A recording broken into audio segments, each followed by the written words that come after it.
Bonjour. Cette semaine, nous allons aborder une autre forme de silence.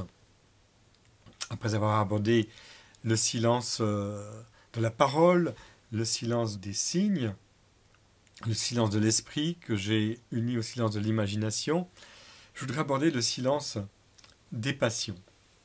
D'abord, il ne faut pas se mépriser et faire une méprise sur la question des passions. Tout l'homme est sauvé par le Christ qui s'est incarné, qui nous a rejoints de notre humanité. Et cette force qui est en nous, ce dynamisme qui nous porte vers certains objets, est à recevoir au départ comme un don. Et ce don, si je le reçois de Dieu, je peux aussi le gérer à la manière de Dieu en moi, mu par l'Esprit Saint.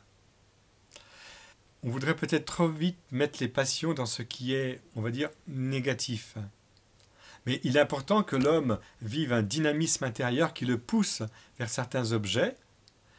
Toute la question est de savoir si ces objets sont bons, s'ils le font grandir. Alors saint Ignace dit, dans ce cas-là, il les utilise en vue de la gloire de Dieu. Mais si jamais ils ne les font pas grandir dans sa relation à Dieu, aux autres et à lui-même, eh bien, il faut s'en écarter. Ce qui compte, c'est la gloire de Dieu. Et ce potentiel qui est en moi, avec ses passions, doit être organisé nécessairement.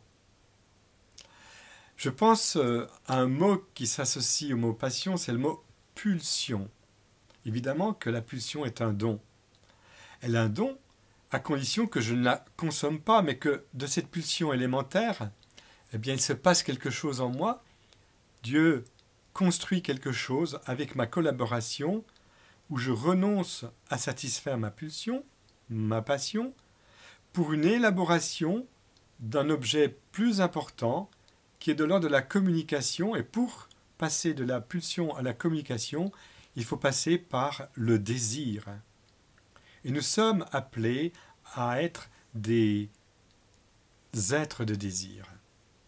Donc la passion, elle doit être, on va dire, organisée, accueillie et canalisée en vue du désir qui est la condition sine qua non pour obtenir un bien, mais dans une communication avec un don-accueil réciproque.